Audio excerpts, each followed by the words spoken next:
Hello everyone, welcome to a series on official physics. We are studying optics right now. हमने last lecture में देखा कि भाई reflection जब होता है तो रिफ्लेक्शन में हमने प्लेन मिरर का केस देखा और हमने कर्व मिरर का इंट्रोडक्शन देखा था। तो आज हम चालू करते हैं कर्व मिरर में और आगे क्या क्या हो सकता है, क्या क्या हम कैसे उसको डील करते हैं, कैसे उसमें इमेज फॉर्म होती है, क्या कहाँ ऑब्जेक्ट रखा होता है, ये सब हम आज देखते हैं। हम समझ जाएँ and let us continue with reflection. तो हमने लास्ट लेक्चर में आपको स्पेरिकल मिरर देख लिया था कि भाई स्फीयर का जो पार्ट होता है वो स्पेरिकल मिरर होता है। तो मूव करते हैं आगे। कुछ एक बेसिक टर्मिनोलॉजी होती है स्पेरिकल मिरर्स की, पहले वो पढ़ लेते हैं क्योंकि ये टर्मिनोलॉजी बार बार यूज़ होगी तो इट्स बेटर हम अभी पढ़ लें। पोल क्या होता है? जिस तरह कोऑर्डिनेट ज्योमेट्री में ओरिजिन होता है, भाई एक्स वाई एक्सेस जहाँ मिलती है उस पॉइंट को क्या बोलते हैं? Origin. 0,0, right, that point is origin. उसी तरह ऑप्टिक्स में पोल होता है। जिस तरह ओरिजिन ज्योमेट्री में एक रेफरेंस पॉइंट माना जाता है, उसी तरह पोल भी ऑप्टिक्स में एक रेफरेंस पॉइंट माना जाता है, राइट। पोल का और कुछ सिग्निफिकेंस नहीं है, बस वो एक रेफरेंस पॉइंट है जिसके रिस्पेक्ट में हम बाकी चीज़ों की पोजीशन डिफाइन करते हैं, ठीक है। पोल कहाँ प्रेजेंट होता है? जैसे कि ये कौन सा लेंस है, ये कौन सा मिरर है, आई एम सॉरी लेंस नहीं, राइट, ये सरफेस पॉलिश है, तो this is concave mirror and this is convex mirror, right. तो कॉनकेव मिरर के केस में पोल यहाँ पर है, कॉन्वेक्स मिरर के केस में पोल यहाँ पर है। सबसे ज़्यादा जो इनसाइड वाला पोर्शन है वो पोल है, यहाँ पर सबसे ज़्यादा जो बाहर निकला हुआ पोर्शन है वो पोल है, राइट। दोनों केसेस में आपको पोल अब क्लियर समझ में आ रहा होगा कि क्या होता है। अब भाई सेंटर ऑफ कर्वेचर क्या होता है? आपको मालूम है कोई भी स्फेरिकल मिरर ऑब्टेन कैसे होता है? स्फीयर का पार्ट होता है, तो जो स्फीयर का सेंटर होता है that is centre of curvature, right. Sphere का जो सेंटर होता है that is centre of curvature. And what is radius of curvature? Centre of curvature और किसी मिरर में किसी भी पॉइंट को ज्वाइन करने वाली लाइन होगी आपकी radius of curvature, basically radius of that sphere, right. Radius of उस स्फीयर की रेडियस होती है रेडियस ऑफ कर्वेचर, ठीक है। अब एक प्रॉपर्टी होती है ये स्पेरिकल मिरर्स की, बड़े ध्यान से सुनिएगा, ये प्रॉपर्टी बहुत यूजफुल है। अगर रेस पैरेलल आती हैं प्रिंसिपल एक्सिस के, व्हाट इज प्रिंसिपल एक्सिस? पोल और सेंटर ऑफ कर्वेचर को ज्वाइन करने वाली लाइन को अगर मैं आगे की तरफ एक्सटेंड कर दूँ, ये लाइन को बोलते हैं प्रिंसिपल एक्सिस, इस एक्सिस को बोलते हैं प्रिंसिपल एक्सिस, राइट। इस केस में पोल और सेंटर ऑफ कर्वेचर, तो ये वाली पूरी लाइन होगी प्रिंसिपल एक्सिस। अगर इंसिडेंट रे मतलब कौन सी रे? जो पड़ रही हैं मिरर पे, अगर इंसिडेंट रे प्रिंसिपल एक्सिस के पैरेलल है, जैसे कि ये रे प्रिंसिपल एक्सिस के पैरेलल है, तो वो रे फोकस से पास होती है रिफ्लेक्शन के बाद, राइट। वो रे फोकस से पास होगी। अगर ये रे भी पैरेलल है तो ये भी फोकस से पास होगी, ये पैरेलल है तो ये भी फोकस से पास होगी, ये पैरेलल है तो ये भी फोकस से पास होगी, right. If ray is parallel to principal axis then it will pass through focus, ठीक है। तो व्हाट इज फोकस? अगर पैरेलल रेज जिस कॉमन पॉइंट पे मिलती हैं उस पॉइंट को बोलते हैं फोकस, ठीक है। पैरेलल रेस किसी एक पॉइंट से पास होती हैं उस पॉइंट को बोलते हैं फोकस। तो पैरेलल रेस हम बोलते हैं कि पैरेलल रेस फोकस से पास होती हैं। What is focal length? Focal length is F P is focal length, मतलब पोल और फोकस के बीच का डिस्टेंस होता है फोकल लेंथ, ठीक है। What are paraxial rays? भाई जो प्रिंसिपल एक्सिस के आसपास जो रेस पैरेलल होती हैं वो पैराएक्सियल रेस हो जाती हैं। What is aperture? अपर्चर क्या होता है? अपर्चर होता है मिरर का वो एरिया जिस पर लाइट इंसिडेंट हो सकती है। फॉर एग्जांपल ये मिरर है तो इसका अपर्चर ये हो गया, वो एरिया जिस पर लाइट इंसिडेंट हो सकती है। थोड़ा और अगर मिरर थोड़ा और बड़ा होगा और उस पर लाइट यहाँ ऐसे इंसिडेंट हो रही है यहाँ तक, तो ये मिरर का अपर्चर हो गया। मतलब बड़े मिरर का अपर्चर ज़्यादा होता है, छोटे मिरर का अपर्चर कम होता है, राइट। तो हम जो ऑप्टिक्स में अभी पढ़ते हैं वो बहुत ज़्यादा अपर्चर के लिए नहीं पढ़ते हैं। हमारा ऑप्टिक्स अभी, मैं ये बोलूँ कि हमारा ऑप्टिक्स अभी छोटे अपर्चर के लिए ही मतलब वैलिड है, हम जो पढ़ेंगे, राइट। हमारी लिमिटेशन है ये अभी हम जो पढ़ रहे हैं कि हम सिर्फ छोटे अपर्चर के मिरर्स की बात करते हैं। तो आपको बेसिक टर्मिनोलॉजी मालूम है। पोल क्या होता है? Pole is basically like a origin. Focus क्या होता है? वो पॉइंट जहाँ से पैरेलल रेस मिलती हैं, जहाँ पर parallel rays, right. Focal length क्या होती है? पोल और फोकस के बीच का डिस्टेंस। सेंटर ऑफ कर्वेचर क्या होता है? Centre of that sphere. Radius of curvature क्या होती है? रेडियस ऑफ स्फीयर जिससे आपका मिरर काटता है। पैराएक्सियल रेस और अपर्चर भी हम डिस्कस कर चुके हैं। अब देखिए, जैसे कि मैंने दूसरा एग्जांपल देख लेते हैं, इसमें पैरेलल रेस हैं। अब इस पर लॉज ऑफ रिफ्लेक्शन हम लगाने की कोशिश करते हैं। तो अगर पहली वाली रे देखो आप, अगर ये रे है, इस रे को मैं कंसीडर करूँ तो ये क्या होगी, इंसिडेंट रे। इसकी नॉर्मल कैसे होगी, इसकी नॉर्मल ऐसी कुछ होगी इस पे, ठीक है। अब आपको मालूम है नॉर्मल जो होती है सर्कल के केस में, स्फीयर है सर्कल के केस में वो सेंटर से पास होती है। ये जो आपने 9th-10th में ज्योमेट्री प्रॉपर्टी पढ़ी होगी, राइट। नहीं पढ़ी है तो मैं बता देता हूँ, वो सेंटर से पास होती है, तो ये नॉर्मल हो गया। तो ये हो गया angle of incidence. Reflected ray कैसी होगी, ऐसी ही होगी, क्योंकि angle of incidence equal to angle of reflection तो वैलिड करानी है, तो ये ऐसी होगी। अब आप बोलो, अब इस केस में क्या हो रहा है, इस केस में जो रिफ्लेक्टेड रे है, आप ध्यान से देखो, रिफ्लेक्टेड रे ये जा रही है, इसको अगर बैक ट्रेस करें इन सारी रेस को ऐसे बैक ट्रेस करो तो ये एक पॉइंट पे मिलेंगी। तो कॉन्वेक्स मिरर के केस में जो फोकस है वो आपका मिरर के पीछे लाई कर रहा है, बिहाइंड द मिरर लाई कर रहा है, राइट। और कॉन्केव मिरर के केस में इन फ्रंट ऑफ मिरर आपका फोकस लाई कर रहा है। ध्यान से देखो, कॉन्केव मिरर के केस में ये जो सारी रेज हैं रिफ्लेक्शन के बाद एक जगह मिल रही हैं, कन्वर्ज हो रही हैं, तो कॉन्केव मिरर को कन्वर्जिंग मिरर भी कहते हैं। कॉन्वेक्स मिरर के केस में जो रेज हैं वो एक दूसरे से दूर दूर जा रही हैं, राइट, तो इसको डाइवर्जिंग मिरर भी कहा जाता है, राइट। तो ये इसकी बेसिक टर्मिनोलॉजी होगी आपके ऑप्टिक्स की, जो आपको पता होना चाहिए थी। हाँ, वो जो प्रॉपर्टी होती है सर्कल की वो बता देते हैं। अगर कोई सर्कल है, ठीक है, ये उसका सेंटर है मान लीजिए, यहाँ पर आप कोई टेंजेंट ड्रॉ करते हो, राइट, थोड़ी दूर हो गई। अगर आपने ऐसी टेंजेंट ड्रॉ करी तो एक पॉइंट पे टेंजेंट होती है, तो टेंजेंट की जो आप नॉर्मल ड्रॉ करोगे इस पॉइंट पे, भाई टेंजेंट पे नॉर्मल ड्रॉ करी मतलब सर्कल पे उस पॉइंट पे जो नॉर्मल ड्रॉ करी, नॉर्मल मतलब क्या, परपेंडिकुलर लाइन करी, that will pass through centre, right, that line will pass through centre. इसलिए यहाँ पर जो नॉर्मल हमने ड्रॉ करी थी वो सेंटर ऑफ कर्वेचर से पास हो रही थी। नो, खैर मूविंग ऑन। भाई हमने ये सब पढ़ लिया है, हमको मतलब हमने ये देख लिया है कि भाई जो रेज होती है वो कैसे पास होती है, बेसिक टर्मिनोलॉजी हमने पढ़ ली है।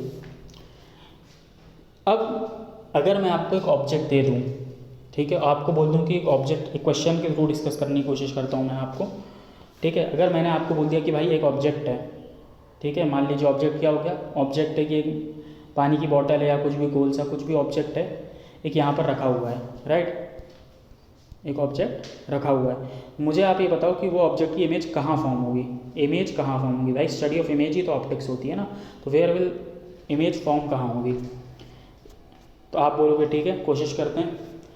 इसका जो इमेज फॉर्मेशन है उसका जो डिस्टेंस होगा या वो कहाँ फॉर्म होगी, ये हम निकालते हैं with help of mirror formula, right. Mirror के केस में, मिरर फार्मूला के केस में निकालते हैं। आपने मेरे को बोल दिया ऑब्जेक्ट यहाँ पर रखा हुआ है, ठीक है, फॉर एग्जांपल ये ऑब्जेक्ट है, तो ऑब्जेक्ट रखा है तो मैं ये डिस्टेंस कैलकुलेट कर सकता हूँ पोल से ऑब्जेक्ट का। इस डिस्टेंस को बोलते हैं object distance, right. This distance is object distance and this is denoted by you. Focal length, mirror आपके पास है तो आप इसकी फोकल लेंथ निकाल सकते हो। कैसे निकालोगे फोकल लेंथ, मिरर लोगे, पैरेलल रेस मिरर पे आप इंसिडेंट कराओगे और देख लोगे वो कहाँ मिल रही हैं, राइट। इसका एक्सपेरिमेंट होता है, ये आपको मिरर की फोकल लेंथ दी रहेगी। मिरर की focal length is denoted by small F, right. Mirror formula बोलता है कि 1/v + 1/u is equals to 1/f, जहाँ पर f है फोकल लेंथ, u है ऑब्जेक्ट डिस्टेंस, मतलब ऑब्जेक्ट और पोल के बीच में कितना डिस्टेंस है, और v है इमेज डिस्टेंस, राइट। इमेज किस डिस्टेंस पे फॉर्म हो रही है। फॉर एग्जाम्पल फोकल लेंथ आपको दी है, ऑब्जेक्ट यहाँ पर है, आपको इमेज डिस्टेंस कुछ आ गया कि भाई 10 सेंटीमीटर या 20 सेंटीमीटर आ गया, तो आप बता दो कि भाई पोल से 10 सेंटीमीटर दूर पर इमेज फॉर्म हो रही है, राइट। पोल से 20 सेंटीमीटर पे इमेज फॉर्म हो रही है, ऐसे आप बता दोगे। अब आप ध्यान से देखिए इसमें, देखिए साइन कन्वेंशन बहुत इंपॉर्टेंट है। पहली चीज़ क्या ध्यान रखना है, तीनों को एक ही यूनिट में डालना है, ठीक है। अगर फोकल लेंथ आपने सेंटीमीटर में ली है तो इमेज और ऑब्जेक्ट डिस्टेंस भी सेंटीमीटर में डालो, मीटर में लिए तो दोनों मीटर में डालना है, दोनों मीटर में रहेंगे, राइट। अब क्या है, अब साइन कन्वेंशन देखिए, कॉनकेव मिरर के केस में जो फोकल लेंथ है वो इस साइड है, in front of mirror. Convex mirror के केस में focal length behind the mirror है, राइट। मैंने क्या बोला था, पोल इज लाइक ओरिजिन, तो पोल को आप ओरिजिन से ही, पोल को ओरिजिन ही मानो आप, ठीक है। मान लो ये आपका पोल है, ठीक है, तो पोल के राइट वाला पोर्शन में पॉजिटिव होता है, लेफ्ट वाला पोर्शन नेगेटिव होता है, ऊपर वाला पोर्शन पॉजिटिव होता है, नीचे वाला पोर्शन नेगेटिव होता है, राइट। समझ गए, ये वाला पोर्शन पॉजिटिव होगा, ठीक है, ये डिस्टेंस पॉजिटिव होंगे, ये डिस्टेंस नेगेटिव होंगे। पोल के राइट में सब कुछ पॉजिटिव है, पोल के लेफ्ट में सब कुछ नेगेटिव डिस्टेंस है। तो आप देखो ऊपर नीचे की बात हम करेंगे जब हम हाइट देखेंगे। अभी आप सिर्फ लेफ्ट राइट देखो, तो जो कॉनकेव मिरर की फोकल लेंथ है वो क्या है, वो यहाँ पर है पोल के लेफ्ट में, तो ये नेगेटिव आएगी। तो यहाँ पर आप फोकल लेंथ नेगेटिव लिखोगे। अगर मान लो फोकल लेंथ 10 सेंटीमीटर दी है तो आप लिखोगे -10। कॉन्वेक्स मिरर के केस में फोकल लेंथ मान लीजिए 10 सेंटीमीटर दी है तो आप लिखोगे focal length is equals to 10 centimetre plus 10 centimetre, right. तो भाई आपको ये एक तो साइन कन्वेंशन का बहुत ध्यान रखना है। साइन कन्वेंशन गलत डाल दोगे तो आंसर गलत आ जाएगा। अब आपकी मान लीजिए वी आ रही है, फॉर एग्जांपल इस केस में आपकी इमेज यहाँ पर कहीं फॉर्म हो रही है, तो आपका जो इमेज डिस्टेंस आएगा वो नेगेटिव आएगा, ठीक है। और मान लीजिए अगर आपका इमेज डिस्टेंस पॉजिटिव आ रहा है तो उसका मतलब है आपकी जो इमेज है वो पोल के राइट हैंड साइड में कहीं फॉर्म हो रही है, राइट। तो ये होता है साइन कन्वेंशन। अब मान लीजिए अब कोई पॉइंट ऑब्जेक्ट तो होता नहीं है, ऑब्जेक्ट की कुछ हाइट रहती है। मान लीजिए ऑब्जेक्ट ऐसा रखा हुआ है ऊपर की साइड, तो इस ऑब्जेक्ट की जो हाइट होगी वो आप पॉजिटिव लोगे क्योंकि वो वाई एक्स एक्सिस के ऊपर है। और मान लीजिए उसकी इमेज कुछ इस तरह से फॉर्म होती है कि नीचे की साइड फॉर्म हो रही है, तो इसकी जो हाइट ऑफ इमेज आप बोलोगे, अगर साइन कन्वेंशन यूज़ करोगे तो नेगेटिव बोलोगे। क्यों? क्योंकि वो एक्स एक्सिस के नीचे फॉर्म हो रही है। तो सेम साइन कन्वेंशन है जो आप ज्योमेट्री में यूज़ करते हो, राइट। जब आप डिस्टेंस लेते हो तो राइट वाला पॉजिटिव, लेफ्ट वाला नेगेटिव। जब आप हाइट लेते हो तो ऊपर वाला पॉजिटिव, नीचे वाला नेगेटिव, राइट। तो आपको ये साइन कन्वेंशन फॉलो करते हुए चलना है। नो मैग्नीफिकेशन, भाई जो भी मिरर होता है, कुछ भी होता है, आप देखते हो कई बार इमेजेस छोटी बनती, कई बार इमेजेस बड़ी बनती। कैसे?